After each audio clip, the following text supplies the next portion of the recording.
Bratislava center is really expensive. Now the further you move from center, because Bratislava is a very big city, the rent keeps on going down drastically. But it is very much possible that in Bratislava you take an apartment which is like 35-40 minutes by car to the center, or the place you want to go might be 1 hour away as well by car. Nehnuteľnosti do SK or go to Bazos. Everything will be in the description, by the way. It will be in the description, so there could be at least 10 to 20 different agencies. Okay, so from those 30 people who commented status, do you think some was scam also? Yes, there were as well. But I saw, like, obviously either their names or for example, the profile pictures or something, what they were saying.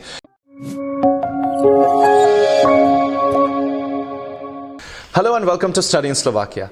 We have an amazing video today and we're going to discuss about accommodation. So we have Mr. Peter with us, who is the owner of all of Study in Slovakia, the consulting, bringing students, guiding them to the future, success, everything. So thanks Mr. Peter for joining us in the video. Thank you, and we have Sayantan, who is the local expert in Kosice and now also in Bratislava. Now in Bratislava, yes. So I recently moved to Bratislava. So we are going to discuss all details in terms of like the rent, starting from if you're a student, like your dorm, to like flats, to like apartments.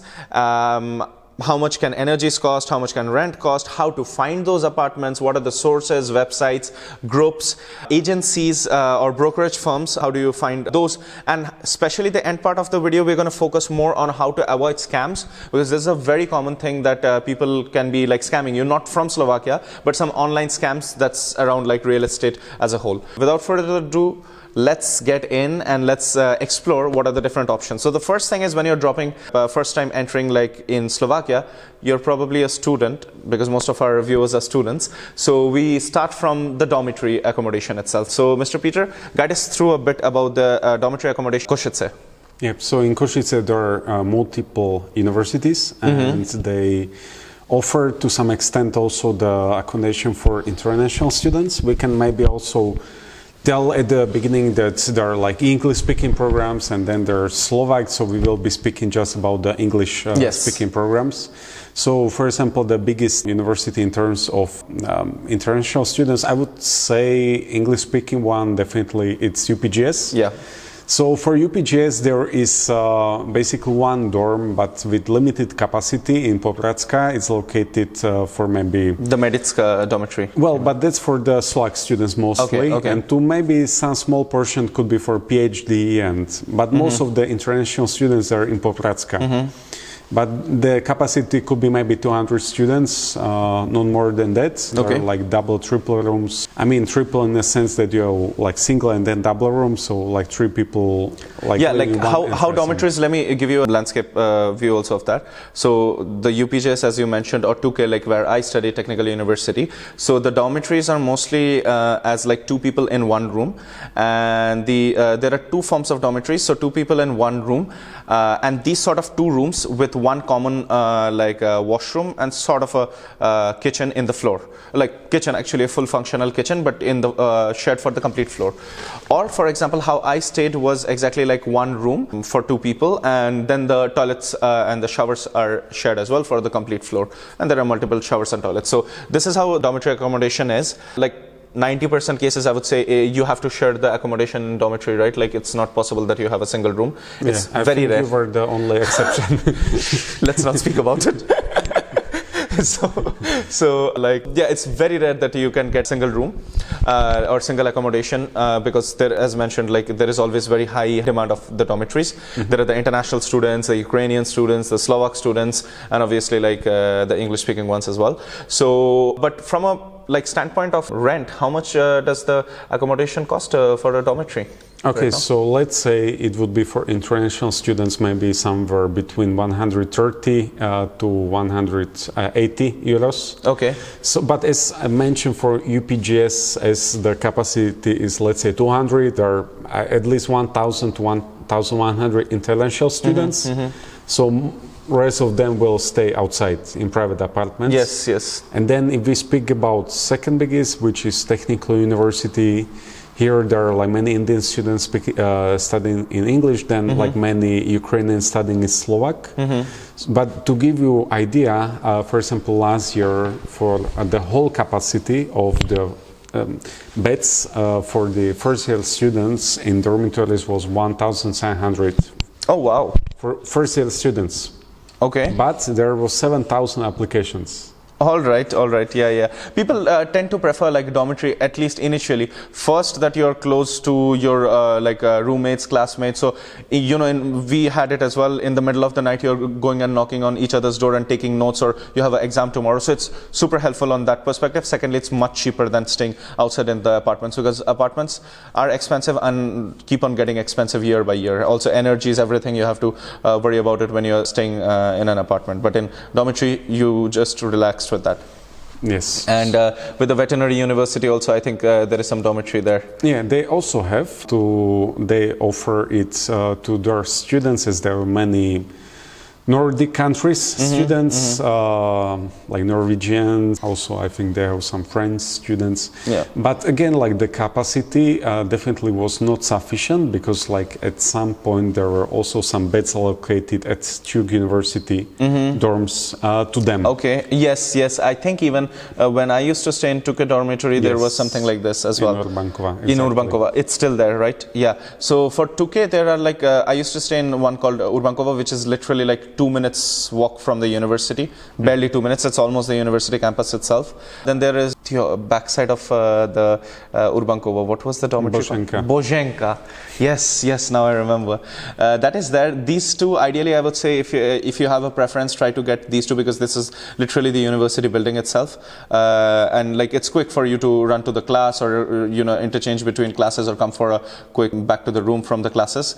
But yeah, then there is the other ones where the majority of students stay, is the Jedlikova dormitories.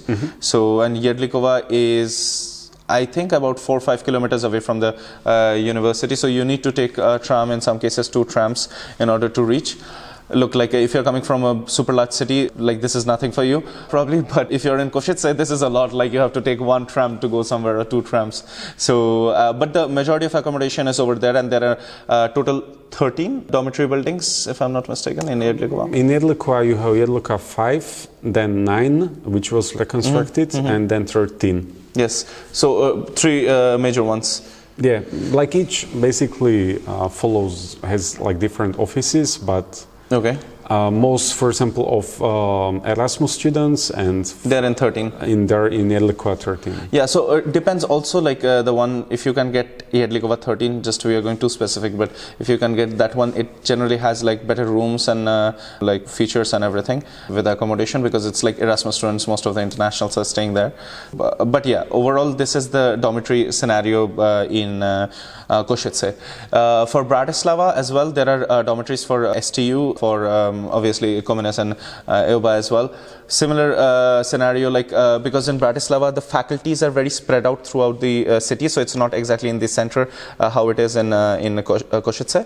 So accordingly, studies that you're doing, if it's like PhD, if it's for example engineering, if it's medicine, the dormitories are more closer to that particular faculty, because in Bratislava it can take you literally like 40 minutes to go from one side of the city, 45 minutes to the other side, in case if your faculty and dormitory is like just on the opposite sides.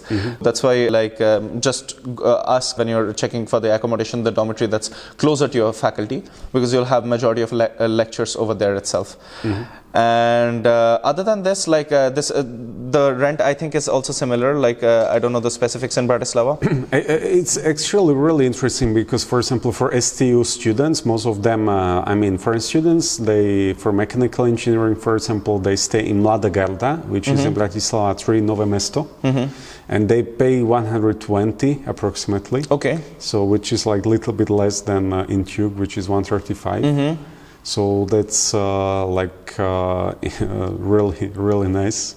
But they have like they have I think 2 more dormitories, but like each, for example, one is for PhD students, second is for students of civil engineering, so basically each it's different. Completely spread out. But yes, like about 100, like when I used to study, it used to be 100 euros for a bed, but right now it's like, as you mentioned, 130 to 200 gonna lie between that range. So that's the idea with the accommodation in dormitories itself. It's always in high demand, try to get it, and the payments are, I think, yearly. You can. So for example, in TUKE, you need to pay each 3 months. 3 months, yeah. Together. Like each university has some different rules. For example, in some universities, they will ask you to pay also to cover the months when, like, they waited for you because of the visa delays. So then you need to cover also the previous months. Like each university has like a little bit different rules. Yeah. But generally speaking, they do not want to wait until you get visas because there are like for each bed there are like another 50 students who can take it immediately. Understood clearly. Yeah, so it's like it's always in high demand. Now moving on, if you're not getting a dormitory, or if you're, for example, a worker, or you want to live more into the private accommodation, into the apartments. Small detail I might be sharing just before moving to the topic is that with the dormitories there are certain rules that you need to follow. So for example, with consumption of any liquors in the accommodation, there are certain rules around it in several dormitories. Secondly, any noise or anything after 10 p.m., even like speaking loudly, it could be a bit of a problem.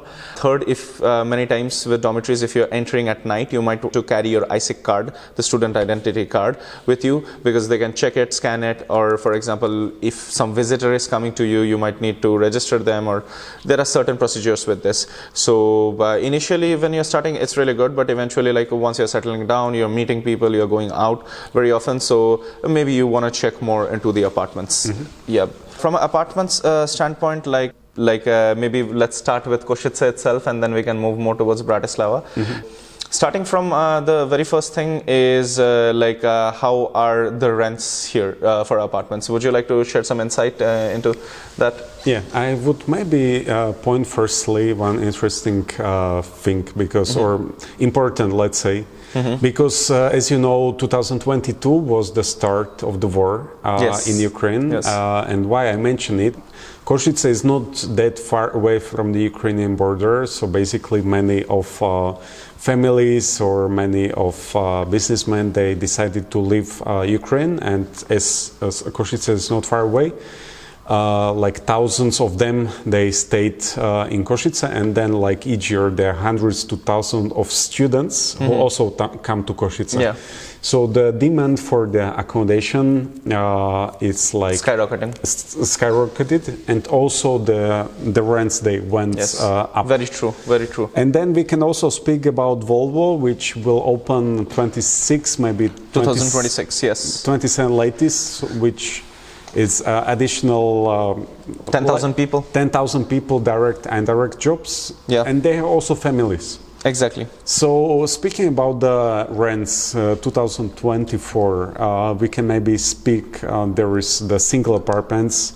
If you get for 500 euros, I think you are lucky. Yeah, I would say like if you're looking for an apartment in as a studio apartment in Kosice, there is not a lot of difference that you can find if you're exactly in the center or like a bit far. It's more or less similar, maybe 20-30 euros difference, not more. So it just depends on where you find it and if everything is fine. So I would say a studio apartment can cost you, as you mentioned, exactly around like 500, 550, something like this, including energies. It means like your heating, gas, electricity and water. But how the accommodation works in Slovakia is that you pay for all of this, and then there is a limit that you're going to use on the agreement that's already mentioned. And if you cross that limit, then you're supposed to pay in the end of the year according to the calculation to the owner or to the landlord. So this is how it works. 500, 550, I would say a single one. For like a larger apartment with, for example, a single bedroom apartment, we call it 1 BHK in Indian calculation, or the international one, which is like 1 bedroom hall kitchen. So it means a separate bedroom plus the kitchen and hall. In Slovakia, it's called as 2-room apartment. So that one can cost you something around I would say around 700 euros to 750 euros, and obviously larger apartments like 2-bedroom, which is like suitable for family, is like upwards of 850, 900 euros, including energies. Now, many times what students do is they take like a multiple room apartment and then they share off the rent, so they have a pretty good accommodation, but at the same time like for 300-400 euros. I did this in the past as well with a friend of mine. We used to pay back then like 680 euros, but we got a very decent nice apartment in the center, and like we both paid like 340 per person. So this is like a doable option for many students if you're finding like students as well as workers. So if you want, like, you can just write in the foreigners group, which is a very good platform on Facebook, and you just write, hey, I'm looking for another roommate, or hey, I'm looking for a shared accommodation around this location, and that's it. My idea would be like the best if you can do is like to stay around the center in Kosice, because the center is very well connected and most of the universities and everything is around the center in Kosice. The more further you go, it will be like it doesn't make a huge difference in terms of the rent. It will be just 30 euros, 40 euros difference, not a lot. So definitely it's better to stay near the center. And that's the case for Kosice. Now coming up to Bratislava. Now in Bratislava the rent is very different, and it goes up very quickly. Like in few months you will see like few hundred euros raising in terms of rent, because there is high demand. And I would say like there are like Bratislava's population is around 500,000. Something around 550,000 people, and almost like 20% of them are English-speaking internationals. So it means like lot of internationals, and obviously working in corporate companies and everything. So they are also like looking, and that's why like the rents keeps on going up. I would say in Bratislava, like a single bedroom apartment, like a single room apartment, a studio, will cost you something around 650, 700. Better to keep in mind as of 2024. Like a 2-room apartment, which is 1 bedroom, hall and kitchen.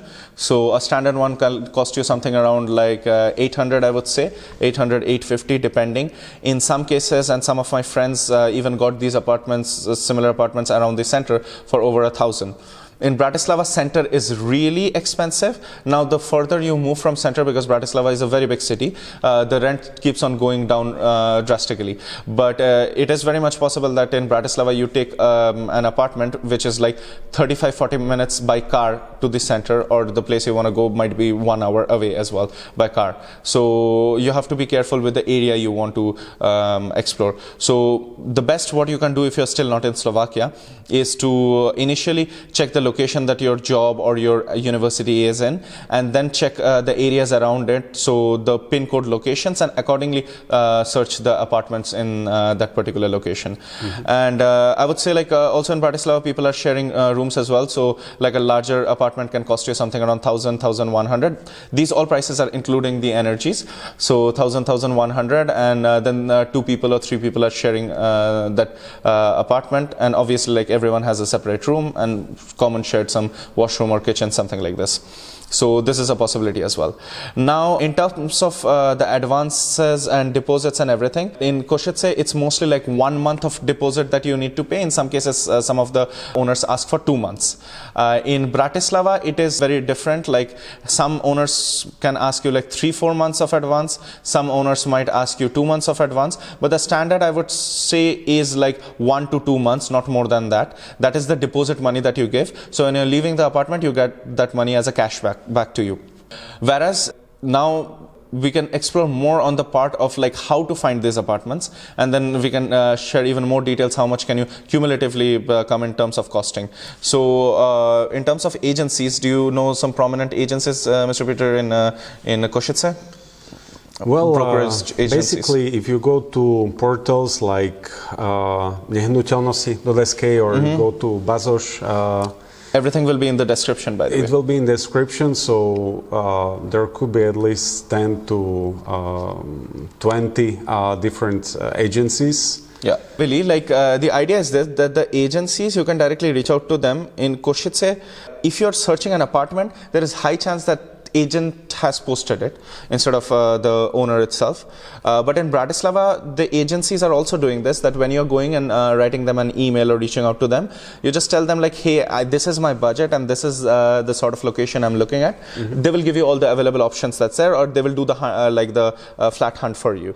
So this is also an option for that. But the big difference between Bratislava and Kosice in terms of paying these agencies is this: in Kosice you don't have to pay as the rentee to the agency.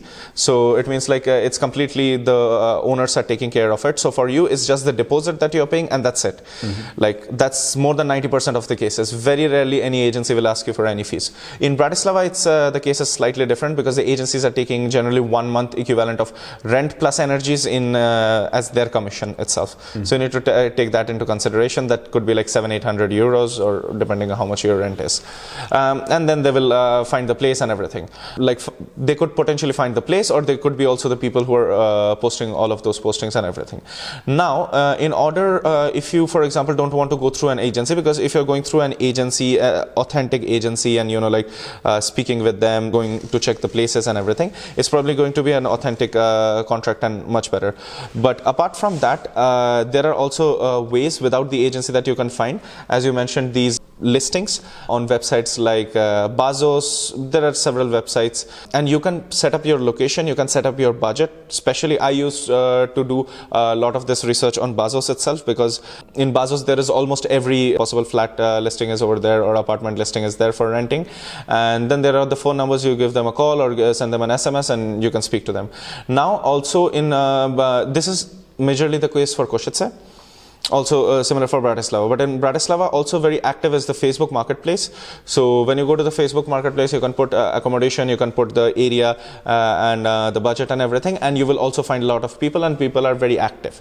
This is the primary thing. The secondary, what you can do is join the Facebook groups, because there are like English speakers flats in Bratislava, English speakers rent for flats in Kosice, something like this. These sort of groups are there in Kosice and Bratislava both. We will put everything in the description, all the links to the groups as well. So all these groups for foreigners flats in Bratislava and so on. So there you can see all the listings, and as well you can post as well, like this is the sort of pricing and everything that I'm looking for. And if you're not able to find anything from all of this, or you don't like it, what I did, for example, was like I went to the general foreigners group in Bratislava, and I wrote like, hello, my name is this, because in Bratislava also it matters a bit that what you're doing over there, if you're a student, if you're working, and so on. In Kosice it's like fine with, for example, like whoever you are, like it's fine, like you can just go in. But in Bratislava they tend to check like, okay, like if you have pets or no, if you have like how many people will be staying and all of that. So that is important. So I just posted over there, hey, my name is this, this is for example the budget, I'm working here, and so on and so forth. And instantly I got like maybe like within a few hours like 30 comments of people who told me like, hey, I have an apartment here, I have an apartment there, and so on and so forth. We started speaking instantly to the people themselves. So this is like the easy way to do it. And then obviously there are some agencies in Bratislava which you can hire just to go for the hunt, and they're going to find the flat in your budget and everything, and that has some added services. In my opinion, this is like really expensive, and it makes sense if you are like coming for the first time with your family and you're unsure about and don't want to go through this process. It makes sense. But other than that, it's expensive process that like probably you could just manage by yourself. So this is the overall idea from this side of accommodations. Now speaking about the very common thing, which is falling for the scams. So Mr. Peter, because you have also experience on this one, so share us some light on how to spot scams, because it's a very big thing with the real estate market that happens like in Slovakia. And this is not people like the Slovak people or people in Slovakia, but this is happening internationally, that people are posting fake ads, fake something, and they will send you some payment link and you get scammed. Exactly. So there were already several cases which I heard about, and usually the pattern is the same, that the person will tell you that he's living abroad, but will send you some link with exceptionally a small price. Yes. And we'll tell you, it looks, in some cases, it looks like it's booking. Booking.com, Airbnb, these sort of websites. But what I discovered is, for example, usually people, they open these links in mobile. But in mobile, it's not usual that you have some antivirus or anti-phishing. Yes, yes. So when I open the same link on computer where I have some asset or something, then I was not able, because immediately it told me like, detected this is the threat. This is the threat. This is the scammy website. So you go to the website, the owner tells you, okay, you just do payment, and on 1st of November, go to the flat and you will get the keys. Or in some cases, even they will send you their IBAN, and the person is somewhere in Romania, UK, anywhere. And even in some cases, like I heard cases when, okay, if you are abroad, like there is no way how, like someone can, how can you go to the flat and check it if it is real? Yes, yes, yes. But in some cases, even the owner, like even the person, like just rents the flat and pretend it's his flat. But it's so subleases it. It's pretending, but subleases it to 5 people, let's say. Okay, so it's a scam. So, but still, like there are like some open registers where you can check it, whose ownership is in the Yes, flat. this is very important. There are certain websites, and for example, like even when I check it, I generally like we will add it in the links as well. So I generally go and I can quickly put that particular location or that particular flat. Like you can just put the address, and it will already show you who is the rightful owner of the place, and you know, okay, this is the person I'm paying, or this is the person I'm giving the money to, so it should be all safe. The other part is also like because Facebook, Bazos, all of these are like open marketplaces, and it doesn't have much filters in terms of scams. So these people are like posting the advertisements very similar to like the general flats.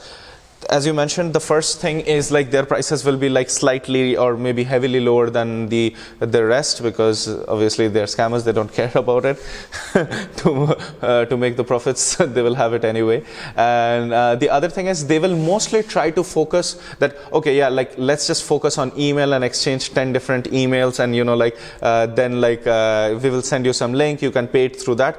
Don't go with that. The idea is this, that if it is a like a contract in Slovakia, first of all, the contract has to be in Slovak language according to the Slovak laws, properly following all of these parameters. Second thing is this, that you both need to sign it, notarize it, like you and the landlord both need to sign it, notarize it, all of that. Transaction details, everything will be in the contract itself. So for example, the IBAN or the bank number and everything will be in the contract itself. So it has to be verified like this. It's not a link that you go and you quickly click and you pay. This shouldn't be the case. So if this is happening, some people also try to exactly mention it in this way, that hey, you know what, like I will rent it, but it's on booking like this, or it's on Airbnb like this, and book it via that.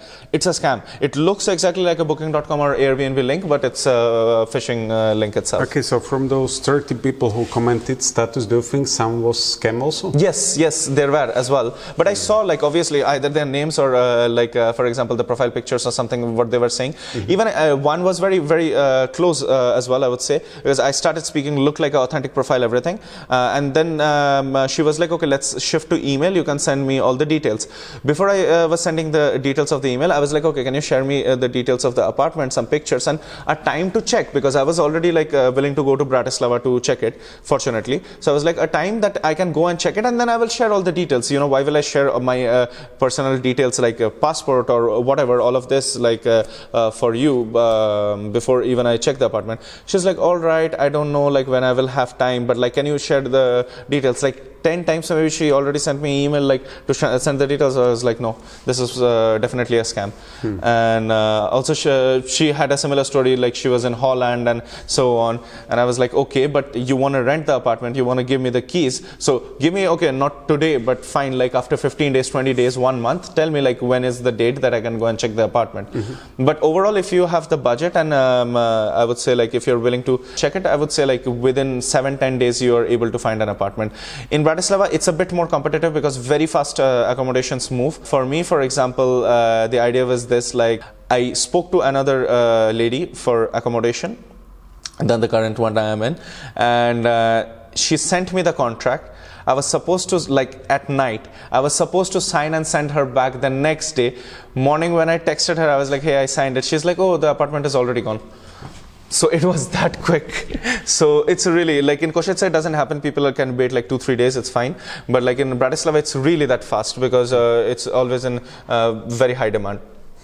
In general. So be quick with those actions over there, and ideally, like if you are already there, that is the ideal case. Also, I would like to mention the thing, as you said, like usually the owners, they will ask you for 1 to 2 months deposits. Yes. Usually in the last months, it's 2 months. Yes.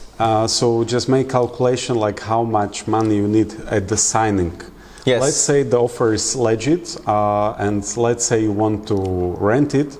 So let's say even if it is like €600, which I would say it's minimum in these big cities. Yeah. So that's almost €2,000. So you need to have this money, and usually you need to read the contract properly. Exactly. Because when the contract is over or going to be over, the owners will check every default apartment and then will deduct you, I guess. So like incredible overview when the tenants, they pay like maybe 2,000 in the deposits, or let's say 1,500. It also happens very usually that the owners will tell, okay, so firstly there's these are the energies, debts, which okay, that's logical. Yeah, that's fine. Yeah, that's visible to everyone. That's fine. But on another hand, sometimes, for example, they say, okay, the bulb is missing, so I need to change it. But they will not tell, okay, bulb price is like €2-3, but they will tell, oh, I need to change it, so it's €30. And the idea is this, I have seen this like as a common trend. Like not everyone, I'm telling, does this, but like in Kosice, most of the deposit money don't expect it back. Like it's probably gone. Like yeah, I would say it in that way. So they will give you back something if your owner is nice, but really less. Like as you mentioned, if you're depositing €2,000 or €1,000, you'll probably get €100-200 back. So something like this, and majority is gone. And trust me, like obviously, like towards the end, you don't want to like have any sort of like a miscommunication over there, but they can really go like, oh yeah, the painting has faded a bit, so we need to repaint everything. Okay, like you're not the one who is fading the painting, or you're not misusing it, it's just there. And for example, or the carpet seems like a bit dusty, so we need to get a new carpet. So right, you know, something that you didn't spoil, or something that is just or there is mold in the wall, you are not the one who's controlling the mold, you know, it's just how the apartment is built. So those things you are not able to control, but like still the owners can be like asking for money for this one. But at the same time, like in general, like the owners are very nice. Like landlord culture in Slovakia is very nice. They're very cooperative. They will help you out whenever needed. Overall, in terms of money, also they don't ask for anything that is required in the apartment. For example, like you need a washing machine, it's not working, you need something to be changed, the fridge is not working, and so on. They will completely change it for free. So for you, you're not spending anything on that. So that perspective also, it's really good. This overall is how the accommodation works here. Overall, what I can tell you is, like, whenever you're taking an accommodation in Kosice or Bratislava, whatever price you're getting, you might be initially like worrying like, oh, okay, I'm paying higher than the market price, I'm paying so much. But trust me, 1 year down the line, you will be like, okay, like this is a heavenly apartment I got for like so cheap price. So this is something like very common, because right now, if you're paying like €800 in rent, just the like next year you'll see it will go 950 or 1,000, like the minimum for that sort of an apartment. So yeah, but again, it's important to check the contract, because in some contracts you might have the inflation clause. Adjusted. That's each year the rent can go up by the inflation. So it can also happen. Yeah, and good that you are mentioning about the contracts, because like do take care, or if needed, recheck it from some lawyer. Like checking a contract won't cost you a lot, maybe 20-30 euros for 1 hour of a lawyer consultation, or 40 euros. But the idea is this: if you recheck the contract, they can point out many things, as you mentioned, these details. And the second thing, they can also check if it's an authentic contract or not, because many times like landlords are not scamming you, or it's not a scam, but which is a common practice in Slovakia, is the place is a flat, or could be even a commercial place or something like this, and it's not a residential residential contract. It's just a place that you're leasing. So in that way, you're living over there, but that letter or that agreement is not valid in the foreign police. We as foreigners mostly need to submit this housing contract in the foreign police to get the residence card extension and everything. But this is a common thing, because many times like officially that's a commercial place, or that's sort of a place like accommodation, something like this. So it's a lease agreement they give you that, okay, you're going to stay here, but it's not an accommodation contract itself. So it's good to check it out, because when you go with this particular contract to the foreign police, they will not accept it firstly, and secondly, like at that point, if you try to find suddenly another flat or try to arrange contract from somewhere else, it's kind of impossible, because everyone gives you the contract based on how many people can stay over there. Also, another thing for families which is important is, like in Slovakia, there are laws for how many people can stay based on the square meters of the apartment. So the specifics, do you know about it, Mr. Peter? If I'm not mistaken, the living area for the first person is 15 square meters, for second 12 square meters. Okay. Like every next person, 12 it's square.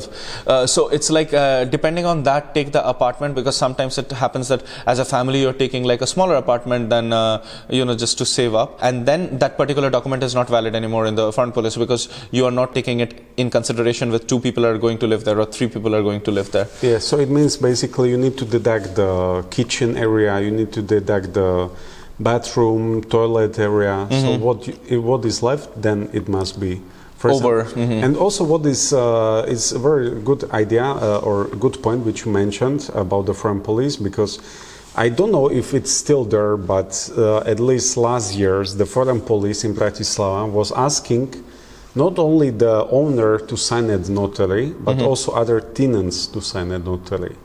Yeah, also, yes, also this year it was happening as well. So it's like, yeah, both of the parties are signing the agreement in the notary itself. Because in Kosice, just one person should sign. Yeah. That's it. Yes, but in Bratislava, it's still 2, so it might be like continuing or might be changing as well. So yeah, this is a common practice as well. So good to go with those contracts, because you will eventually probably need the resident renewals, and you will need all these details around it. Mr. Peter, are we missing out on any particular information regarding accommodation? Well, I think this was really in-depth interview. I'm glad you put a lot of good points. My suggestion would be take time in advance if you are traveling first time to Slovakia. Yes. Make sure that you check more offers if possible, check the contract if possible, maybe ask some friends to go to check the flat, to be check if the owner is the real owner. And actually, frankly speaking, like this thing completely you can solve it, obviously not checking the apartment, but like with the pictures and contract, if you just get a lawyer for reviewing the contract and everything, so they can verify everything at a shot. Ideally, I would say better than paying the agency itself, it's better to pay a lawyer, get everything checked, and that's it. Do you have some lawyer suggestions? Yes. So our friend Roman, he has been in the past in the channel, and suddenly there will be a pop-up now with his face with the sunglasses as well. So yeah, our friend Roman, so Dr. Roman Franco, he's a lawyer and also specialist in checking all this accommodation and everything. So whenever I am having any questions regarding it, I'm quickly reaching out to him. I get the contract checked, so it's not a very expensive service just to get the contract checked. Sometimes it's also about the terminology, how it's written, so that's also important, and he will send you the exact draft that needs to be drafted from landlord's end. So that could be like potentially really helpful for you. And like other than that, what I can say is the ideal case, if you have the cash and the money, is eventually in Slovakia to buy an apartment and then move to the bought apartment, because the rents are quickly moving up, and that's why, as you mentioned, also like because of the war and everything, so energies as well are getting more expensive. So ideally that's the best idea, but at the same time it requires heavy cash and down payments and everything, so it's a complete different story for a complete different video. But for accommodations, this is the scenario. Accommodations are getting slowly expensive. You need to evaluate it based on where you stay, how much public transport can cost in that particular city. If you want to stay outside the outskirts of the cities, because in Slovakia, the good part is even smaller villages are also well equipped with internet, to electricity, to gas facility, to everything. It's like almost like living in the city itself, just the difference is you're maybe 30 minutes by car from the city. So this is the idea, and many people are doing this, and you can as well. So and other than that, if you have any questions regarding it, feel free to write it in the comments. We'll be more than happy to address those. We know like accommodation is a big thing, and especially like it can be challenging sometimes to find. Definitely if you need some suggestions, we are more than happy to provide that. And other than that, if you have any questions in general about studying in Slovakia, different programs here, how is life here, do subscribe to our channel. Get in touch with Mr. Peter. He can guide you in details for all the available options in terms of studies here, in terms of PhD, all of these things. PhD, bachelor's, master's, different level, medical studies, everything. And give it a thumbs up if you like the video. Share it with someone who is planning to come to Slovakia or already staying. The other thing is, this is the story more or less for all over Europe. Okay, the rents might be a bit different, but in terms of the energies, the policies, the contracts, and the scams as well, all of this is more or less a similar case for Europe. So if you're also going in other countries, this video could be potentially helpful for you. So subscribe to our channel for such amazing content and stay connected with us. Thanks a lot for watching again, and until next time, do vidania.